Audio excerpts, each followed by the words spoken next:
Tervehdys kaikille! Mun nimi on Ilona ja tänään me opetellaan kasvattamaan itse omaa ruokaa. Taivalhan alkaa siemenestä.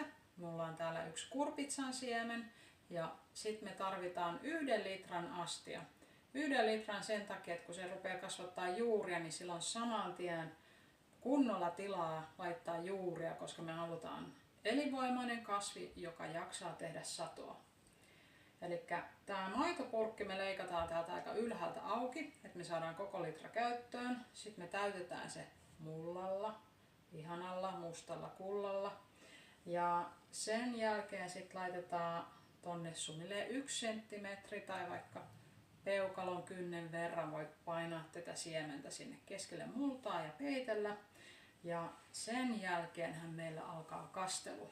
Ja nyt sit multa ei saa olla liian kuivaa, koska silloin mikään ei kasva. Eikä se saa olla liian märkää, koska jos siellä on liikaa vettä, niin silloin täällä ei kulje happi. Nämä eliöt täällä ja kaikki rupeaa mätänemään ja haisemaan. Ja silloin ne juuretkin voi tosi huonosti ja silloin alkaa mätänemisprosessi. Nyt sit sopiva määrä vettä tähän alkuun olisi 1 desilitra.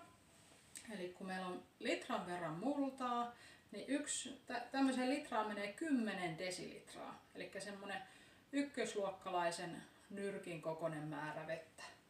Tommonen määrä vettä voit kaataa sinne ihan millä tahansa astialla, vaikka tämmöisellä tyhjällä maitopurkilla tai millä tahansa mitä sulla vaan on saatavilla. Noin, sitten kun sulla on tää siemen tänne istutettuna, niin laita se mahdollisimman aurinkoiselle paikalle. Kaikista paras olisi eteläikkuna, jos teillä on sellainen käytössä. Ja tämmöisen kurpitsataimen hyvä kasvatusaika on 3-4 viikkoa, voisi olla semmoinen aika optimaalinen.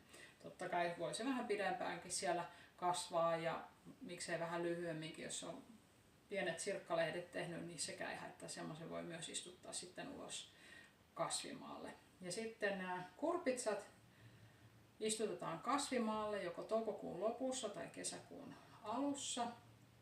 Ja sitten ne tarvii paljon lannoitetta ja kastelua mahdollisuuksien mukaan pitkin kesää. Ja syksyllä saatte sitten mahtavan kurpitsasadon. No niin, katsotaan tämä istutusasia vielä käytännössä. Tässähän mulla oli tää mun litran purkki.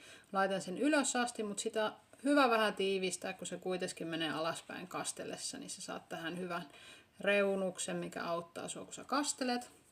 Ja nyt sitten mielenkiintoinen nippelitieto tästä meidän siemenestä on, että kurpitsassa on tässä siemenessä on 1 terävä kärki ja tommonen pyöreä reunus. Tuosta terävästä kärjestä lähtee kasvamaan ne juuret alaspäin ja tästä pyöreästä kärjestä niin avautuu ne ensimmäiset sirkkalehdet. Jos sä laitat sen näin päin, sen siemenen se lähtee hyvin kasvamaan. Jos sä laitat sen niin sanotusti väärinpäin, eli tämän terävän osan ylös ja pyöreän osan alaspäin, niin se osaa silloinkin lähteä kasvamaan. Pitää olla vaan vähän akrobaattinen. Lähtee juuret tuosta kasvamaan näin ja sitten tuo lähtee näin kääntymään. Niillä voi olla vähän vaikeuksia, niin tämä ei ole niin hyvä lähtöasento.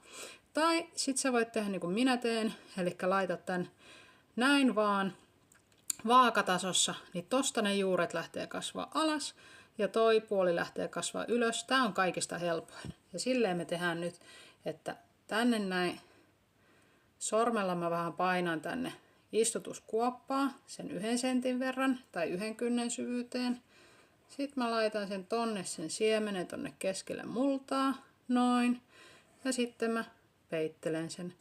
Nyt se on sinne istutettu ja nythän meidän tarvii kastella. Ja sehän oli se 1 desilitra vettä. Ykkösluokkalaisen nyrkin verran. Ton verran me laitetaan sinne vettä. Laitetaan vielä vähän. Jahas, meidän kurpitsan siemen lähti täällä uiskentelemaan, mutta ei se mitään. Työnnetään se vaan uudestaan siihen. Niin tässä on nyt tosi hyvä. Tää on nyt tosi märkä tästä, mutta se ei haittaa mitään. Se vesi pikkuhiljaa menee tonne alaspäin. Ja tää olisi hyvä olla niinku kostea tosiaan, mutta ei liian märkä. Ja mikä se olisi se liian märkä? No nyt mä näytän teille. Täällä on jo entuudestaan vettä, tai jo entuudestaan aika kostea, mutta sitten me laitetaan vielä lisää vettä, niin että se lilluu vedessä, Niin tää olisi nyt semmoista aivan liian märkää multaa, semmoista, että kun mä täältä näin otan tätä ja puristan, niin täältä oikein vettä tippuu. Niin tää on liian märkä. Tässä ei tapahdu mitään, ei tule mitään muuta kuin mätähaju, niin en suosittele. Mutta vettähän ne tarvii, niin sopivasti aina kastelette silleen, että se pysyy kosteena, niin saatte hyvän startin teidän kurpitsalle. Onnea ja menestystä kasvatuksiin!